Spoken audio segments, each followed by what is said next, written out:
a broken relationship is far better than a broken marriage.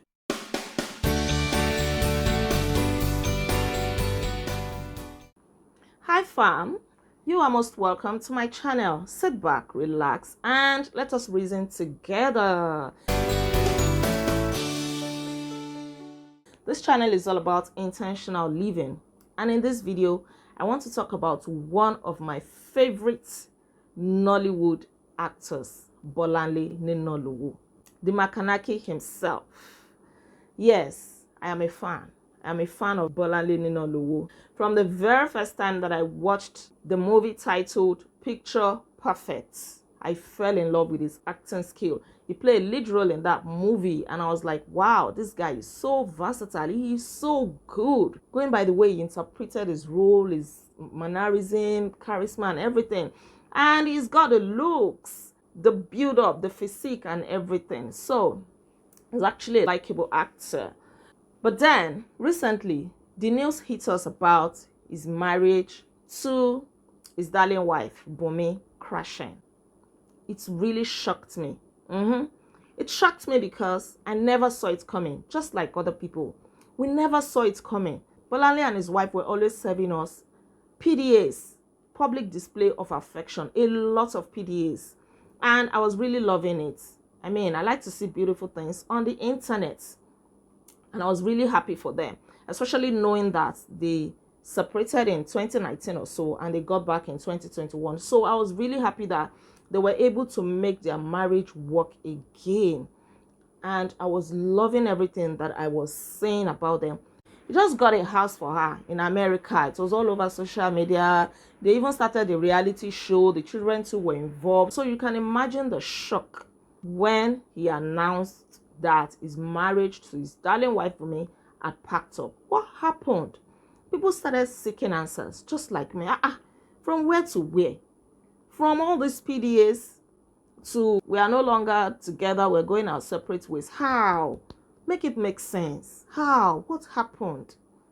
Well, one of the popular gists going around is that the wife never forgave him. What do I mean? A few years back, he granted an interview with Chude that he cheated on his wife. I was still young and cheating all day, breaking her heart and everything. To the years where, okay, I wasn't there. But then he was trying to turn over a new leaf. He regretted his actions and everything. But then people are saying, oh, maybe his wife did not actually forgive him for philandering. Bolanle admitted that he philandered. You know, that was also one of his favorite words, philandra, don't philandra. Okay, so that his wife never actually forgave him, that was just trying to play along and waiting for the appropriate time to hit him and then go our own way. Well, whether that was what happened or not, I don't know. Because in a statement that he also gave, he said that he had tried his best and that the marriage packing up this time around was not his fault and all of that God should judge him if it was his fault and something like that. Well, in this kingdom, we don't mock people for their setbacks. We don't mock people for their downfall. We don't. We don't do that. Rather, this video is to bring out the lessons. What are the lessons that we can learn from this?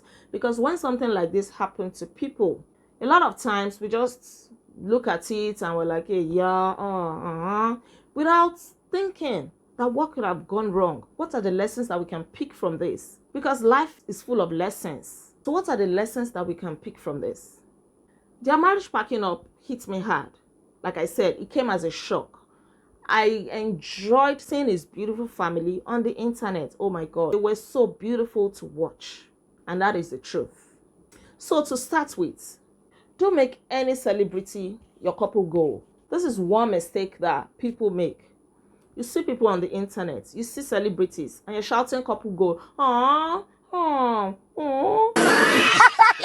all of that, up and down. Stop it.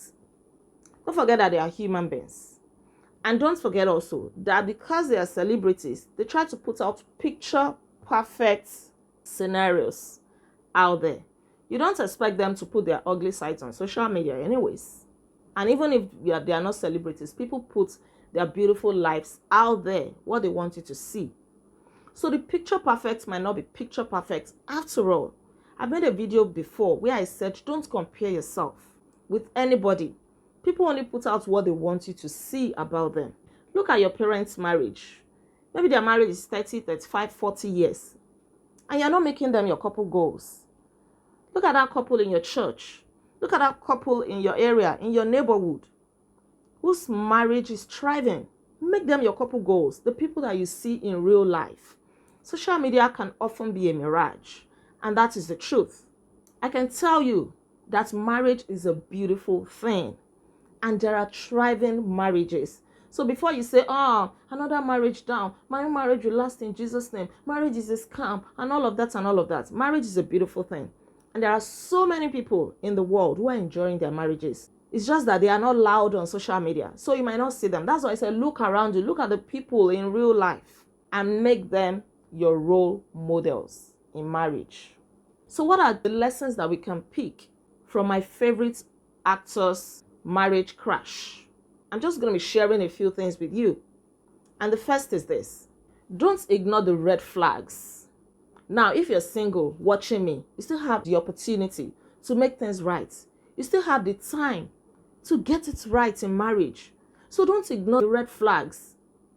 They say love is blind, but I tell you this, marriage will open your eyes. So if before you get married, he's already cheating on you, you caught him the first time, you forgave him, the second time you forgave him, the third time you forgave him, and you still want to go ahead to marry him, you're saying that he's going to change, and nobody is perfect, it will change. Please let him change before you say I do. Because it is only God that can change a person. Marriage does not change anyone. Don't get married to a serial cheat, hoping that he's going to change. If he doesn't respect you, he disrespects you, he talks down on you, he doesn't value you, yet you want to choke your head into it and saying that, oh, let me marry him, he will, at least he's good in other things. Don't. This is a red flag. Or the red flag might not even be about him. It might be about his family. Not only his, even her. So this is not gender specific. I'm speaking on both sides. It might be about his family or her family. There's so much drama in the family. The mother does not like you. The father is behaving somehow to you. The sisters are giving you issues. And you are trying all your best you are praying, you're doing everything to see if it will work. But it persists. Let there be a change before you enter into it. Because where I come from, they said that when you get married, you're not getting married to the man or the woman alone. You are marrying the entire family. And Yoruba people would say that ìyàwó burúkú ṣe ni, àna burúkú ò ṣe ni. So you don't want to go through the headache. Your husband loves you, your wife loves you, but the family is giving you a headache. And you are saying that before you get married. It's a red flag. What other red flags do you remember? Can you think of? Maybe you should drop them in the comment section. Or he doesn't have empathy. He doesn't show you kindness. He's rude to you. Or he keeps sucking you down, thinking that because he's giving you money and all of that. These are some of the red flags that you should not ignore. What other thing should you pay attention to? If you're single looking at me, before you get married, seek counsel.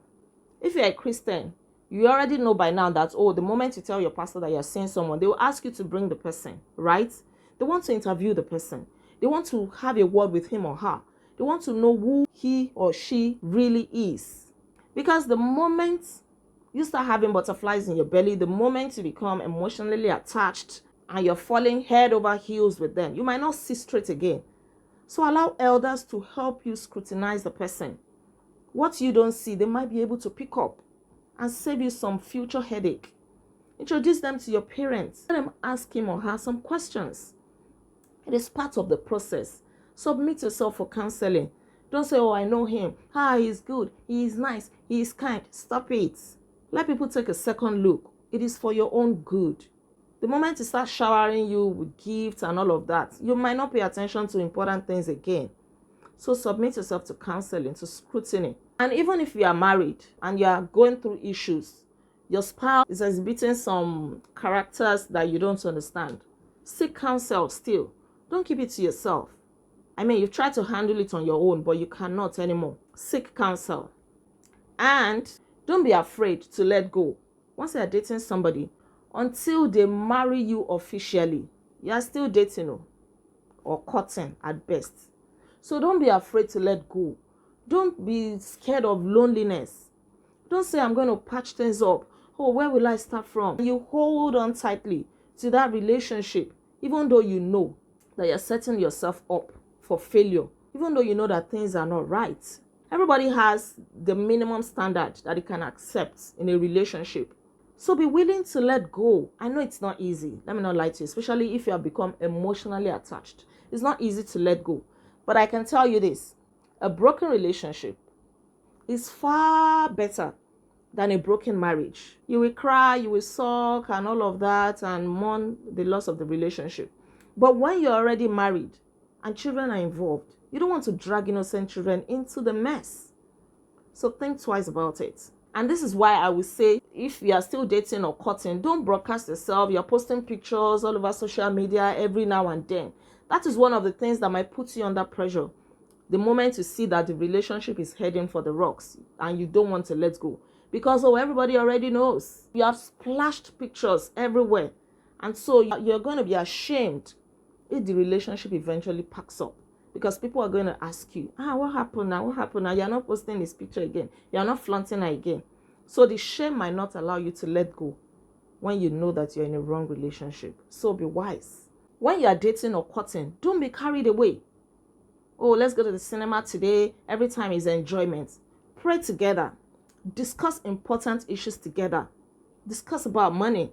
Discuss children. Discuss whether you'll be willing to let somebody come and live with you while you're married. Not everything enjoyment. Not every time having fun. Talk about important things. What are your shared values? Don't even marry somebody that doesn't share the same values with you. And this will lead me to say that don't marry low. Recently, I've been hearing about people outgrowing their spouse. Oh, we're getting a divorce. I outgrew him. I outgrew her. Like, I never used to hear about that too. I never knew that people could outgrow one another in marriage. But it's good that now I know. So to avoid you outgrowing your spouse and coming to tell us in the nearest future, don't marry low in the first place. Instead of trying to find out what could it mean to outgrow your spouse. So by marrying low, I mean if you see that this person doesn't share your values, but you just want to manage them. Don't marry out of pity. Don't try to manage anybody. Like I said, everybody has got minimum standard that they can accept. So people outgrow their spouse. Probably you are the very ambitious, go-getter kind of person, but they are docile. They are lackadaisical. As you are flying high in your career, in your life, spiritually and everything, they seem not to be growing at the same pace with you. Then you find out that you have outgrown them. Now you want to opt out of the marriage. So don't marry low in the first place. If they don't have what you're looking for in a partner, then maybe don't do it. This will lead me to say that you should also be that person that you want to see in your partner. Oh, I want those qualities. It must be this, it must be that. Do you also possess those qualities? Very, very important. Try to possess those qualities as well. And from the Ninalowo story, well, we don't know the whole truth, but one gist that is being peddled around is that he cheated. He philandered. Don't cheat on your spouse. Be faithful. Is it not even easier to be faithful than cheating around and you're not expecting to mend things up? See, the relationship might never be the same again after an incident of infidelity. That is the truth. They might forgive you. They might still stay in the marriage. A lot of people stay in the marriage because of their children or because of what people will say. Oh, they are highly respected in church, in the society and all of that. Maybe they are even marriage counselors. So what will people say that, oh, my own marriage did not work out? So they choose to stay. It doesn't mean that they have truly forgiven you. They might even have resentment for you. They might be low-key hating you. So don't think that you're going to cheat and you will apologize and that will be it. Things will be fine. It might never be the same. Try to be faithful. What does it cost to be faithful? It is so heartbreaking seeing marriages packing up every now and then. I don't make any social media marriage my goal. No. No. God is my standard. And the people that I respect, I know personally, whose marriages are thriving, they are my models. And like I said, there are beautiful marriages. There are marriages that are thriving. Ninalowo's marriage shocked me. Yes. It's hard to see that beautiful marriage has packed up. And I feel for the children. Please, as much as possible, don't drag children into the mess. People should do the right thing. No child deserves to be a product of a broken home. We know that situations arise, but it just does something unpleasant to the children, and they don't deserve that. And if you are watching me, your marriage is at the verge of collapsing. Try to see if you can work something out. If you can work something out for the sake of your marriage, if it can be mended. If it cannot be mended, well, fine. Glory be to God. In all things, we give God thanks.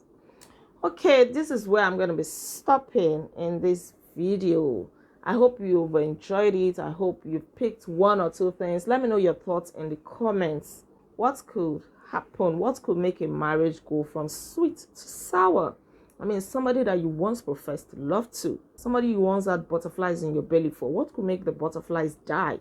To the point that you now go your separate ways, you now start resenting them, hating them, and you start having irreconcilable differences. Share your thoughts with me in the comment section. I'll see you in my next video. Until then, be intentional. Bye.